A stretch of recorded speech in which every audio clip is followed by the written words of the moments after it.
लीजिए सुनिए मुंशी प्रेमचंद के लिखे उपन्यास कर्मभूमि के 35वें भाग को मेरी यानी समीर गोस्वामी की आवाज में। सुखदा सेठ धनीराम के घर पहुंची तो 9 बज रहे थे। बड़ा विशाल आसमान से बातें करने वाला भवन था, जिसके द्वार पर एक तेज बिजली की बत्ती जल रही थी और 2 दरबान खड़े थे। सुखदा को देखते ही भीतर बाहर हलचल मच गई। लाला मनीराम घर से निकल आए और उसे अंदर ले गए। दूसरी मंजिल पर सजा हुआ मुलाकाती कमरा था। सुखदा वहां बैठाई गई। घर की स्त्रियां इधर उधर पर्दों से उसे झांक रही थीं। कमरे में आने का साहस न कर सकती थीं। सुखदा ने एक कोच पर बैठकर पूछा, सब कुशल मंगल है? मनीराम ने एक सिगार सुलगाकर धुआं उड़ाते हुए कहा, आपने शायद पेपर नहीं देखा। पापा को 2 दिन से ज्वर आ रहा है। मैंने तो कलकत्ता से मिस्टर लैंसेट को बुला लिया है। यहां किसी पर मुझे विश्वास नहीं। मैंने पेपर में तो दे दिया था। बूढ़े हुए कहता हूं आप शांत होकर बैठिए, और वो चाहते भी हैं। पर यहां जब कोई बैठने भी दे।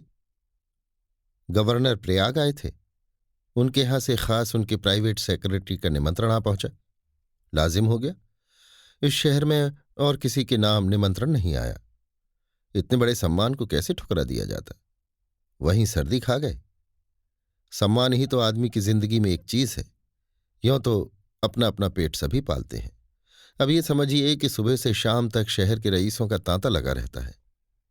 सवेरे डिप्टी कमिश्नर और उनकी मैम साहब आई थी। कमिश्नर ने भी हमदर्दी का तार भेजा है। 2-4 दिन बीमारी की कोई बात नहीं। ये सम्मान तो प्राप्त हुआ। सारा दिन अफसरों की खातिरदारी में कट रहा है।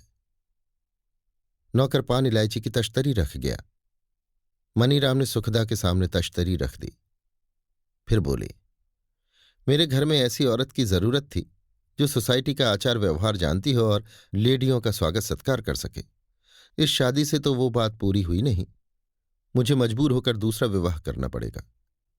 पुराने विचार की स्त्रियों की तो हमारे यहां यों भी कमी न थी, पर वो लेडियों का सेवा सत्कार तो नहीं कर सकती। लेडियों के सामने तो उन्हें ला ही नहीं सकते। ऐसी फूहड़ गवार औरतों को उनके सामने लाकर अपना अपमान कौन कराए? सुखदा ने मुस्कुराकर कहा, तो किसी लेडी से आपने क्यों ना विवाह किया? मनीराम ने संकोच भाव से बोला, धोखा हुआ और क्या। हम लोगों को क्या मालूम था कि ऐसे शिक्षित परिवार में लड़कियां ऐसी फूहड़ होंगी। अम्मा बहनें और आसपास की स्त्रियां तो नई बहू से बहुत संतुष्ट हैं।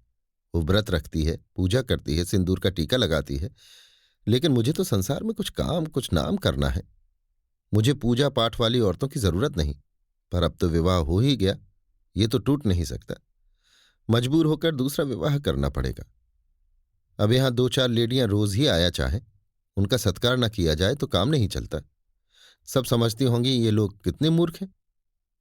सुखदा को इस 21 वर्ष वाली युवक की इस निसंकोच सांसारिकता पर घृणा हो रही थी। उसकी स्वार्थ सेवा ने जैसे उसकी सारी कोमल भावनाओं को कुचल डाला था। यहां तक कि वो हास्यास्पद हो गई थी। इस काम के लिए आपको थोड़े से वेतन में किरानियों की स्त्रियां मिल जाएंगी, जो लेडियों के साथ साहबों का भी सत्कार करेंगी।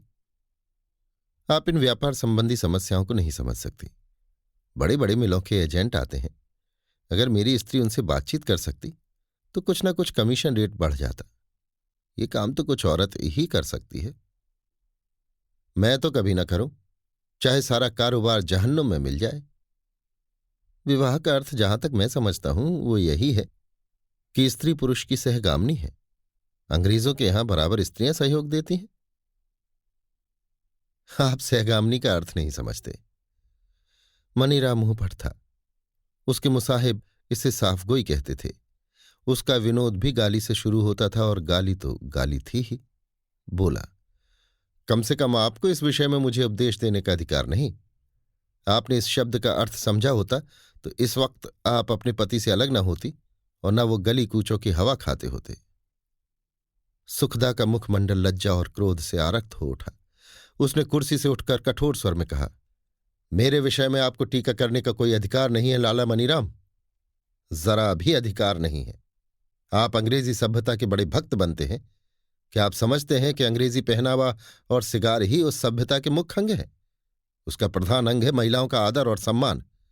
वो अभी आपको सीखना बाकी है। कोई कुलीन स्त्री इस तरह आत्मसम्मान खोना स्वीकार न करेगी। उसका गर्जन सुनकर सारा घर थर्रा उठा और मनीराम की तो जैसे जबान बंद हो गई। नैना अपने कमरे में बैठी हुई भावच का इंतजार कर रही थी। उसकी गरज सुनकर समझ गई कि कोई ना कोई बात हो गई। दौड़ी हुई आकर बड़े कमरे के द्वार पर खड़ी हो गई। मैं तुम्हारी राह देख रही थी भाभी, तुम यहां कैसे बैठ गई? सुखदा ने उसकी ओर ध्यान न देकर उसी रोष में कहा, धन कमाना अच्छी बात है, पर इज्जत बेचकर नहीं। और विवाह का उद्देश्य वो नहीं है जो आप समझते हैं। मुझे आज मालूम हुआ कि स्वार्थ में पड़कर आदमी का कहां तक पतन हो सकता है। नैना ने आकर उसका हाथ पकड़ लिया और उसे उठाती हुई बोली, अरे तो यहां से उठोगी भी? सुखदा और उत्तेजित होकर बोली, मैं क्यों अपने स्वामी के साथ नहीं गई? इसलिए कि वो जितने त्यागी हैं मैं उतना त्याग नहीं कर सकती।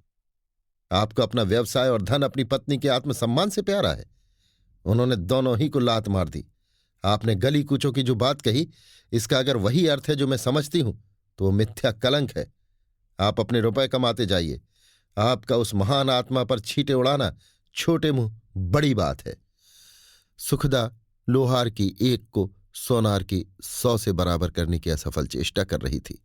वो एक वाक्य उसके हृदय में जितना चुभा, वैसा पैना कोई वाक्य वो न निकाल सकी। नैना के मुंह से निकला, भाभी तुम किसके मुंह लग रही हो?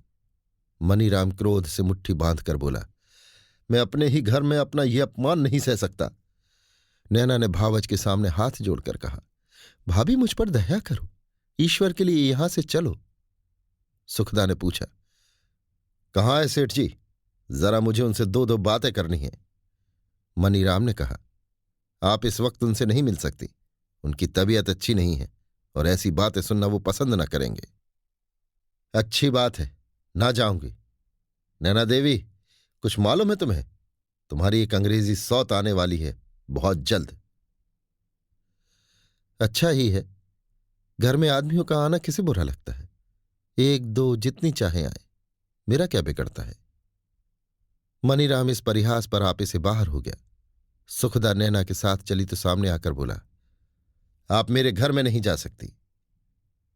सुखदा रुक कर बोली, अच्छी बात है, जाती हूं, मगर याद रखिएगा इस अपमान का नतीजा आपके हक में अच्छा ना होगा।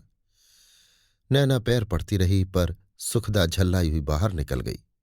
एक क्षण में घर की सारी औरतें और बच्चे जमा हो गए और सुखदा पर आलोचनाएं होने लगीं। किसी ने कहा, इसकी आंख का पानी मर गया। किसी ने कहा, ऐसी न होती तो खसम छोड़कर क्यों चला जाता।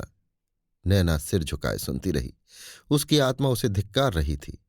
तेरे सामने ये अनर्थ हो रहा है और तू बैठी सुन रही है। लेकिन उस समय जबान खोलना कहर हो जाता। वो लाला समरकांत की बेटी है।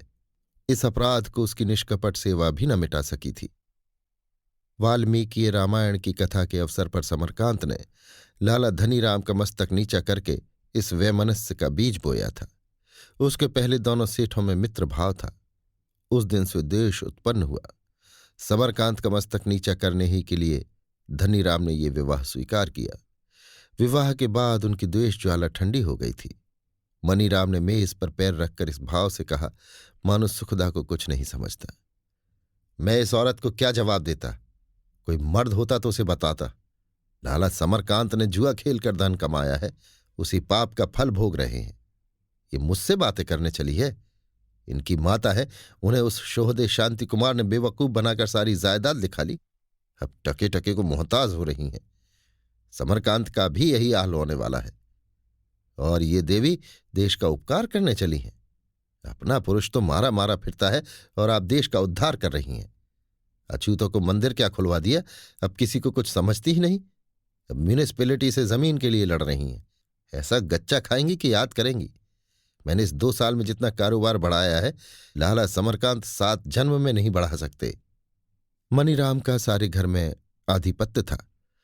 वो धन कमा सकता था, इसलिए उसके आचार व्यवहार को पसंद न करने पर भी घर उसका गुलाम था। उसी ने तो कागज और चीनी की एजेंसी खोली थी। लाला धनीराम घी का काम करते थे और घी के व्यापारी बहुत थे। लाभ कम होता था। कागज और चीनी का वो अकेला एजेंट था। नफा का क्या ठिकाना। इस सफलता से उसका सिर फिर गया। किसी को न गिनता था। अगर कुछ आदर करता था तो लाला धनीराम का। उन्हीं से कुछ दबता भी था। यहां लोग बात कर रहे थे कि लाला धनीराम खांसते लाठी टेकते हुए आकर बैठ गए। मनीराम ने तुरंत पंखा बंद करते हुए कहा, आपने क्यों कष्ट किया बाबूजी? मुझे बुला लेते। डॉक्टर साहब ने आपको चलने फिरने को मना किया था। लाला धनीराम ने पूछा, कि आज लाला समरकांत की बहू आई थी? मनीराम कुछ डर गया। जी हां, अब अभी अभी चली गई। धनीराम ने आंखें निकालकर कहा, तो तुमने अभी से मुझे मरा समझ लिया? मुझे खबर तक न दी। मैं तो रोक रहा था पर वो झल्लाई हुई चली गई। तुमने अपनी बातचीत से उसे अप्रसन्न कर दिया होगा, नहीं वो मुझसे मिले बिना न जाती। मैंने तो केवल यही कहा था कि उनकी तबीयत अच्छी नहीं है। तो तुम समझते हो जिसकी तबीयत अच्छी ना हो उसे एकांत में मरने देना चाहिए। आदमी एकांत में मरना भी नहीं चाहता। उसकी हार्दिक इच्छा होती है कि कोई संकट पड़ने पर उसके सगे संबंधी आकर उसे घेर लें। लाला धनीराम को खांसी आ गई। जरा देर के बाद वो फिर बोले, मैं कहता हूं तुम कुछ सीढ़ी तो नहीं हो गए हो? व्यवसाय में सफलता पा जाने ही से किसी का जीवन सफल नहीं हो जाता, समझ गए? सफल मनुष्य वो है जो दूसरों से अपना काम भी निकाले और उन पर एहसान भी रखे। शेखी मारना सफलता की दलील नहीं, ओछेपन की दलील है। वो मेरे पास आती तो यहां से प्रसन्न होकर जाती और उसकी सहायता बड़े काम की वस्तु है। नगर में उसका कितना सम्मान है शायद तुम्हें इसकी खबर नहीं। वो अगर तुम्हें नुकसान पहुंचाना चाहे तो एक दिन में तबाह कर सकती है और वो तुम्हें तबाह करके छोड़ेगी। मेरी बात गिरह बांध लो। वो एक जिद्दिन औरत है जिसने पति की परवाह न की, अपने प्राणों की परवाह न की। न जाने तुम्हें कब अक्ल आएगी। लाला धनीराम को खांसी का दौरा आ गया। मनीराम ने दौड़कर उन्हें संभाला और उनकी पीठ सहलाने लगा। 1 मिनट के बाद लालाजी को सांस आई। मनीराम ने चिंतित स्वर में कहा, इस डॉक्टर की दवा से आपको कोई फायदा नहीं हो रहा है। कविराज को क्यों ना बुला लिया जाए? मैं उन्हें तार दिए देता हूं। धनीराम ने लंबी सांस खींचकर कहा, अच्छा तो हूंगा बेटा मैं किसी साधु की चुटकी भर राख ही से।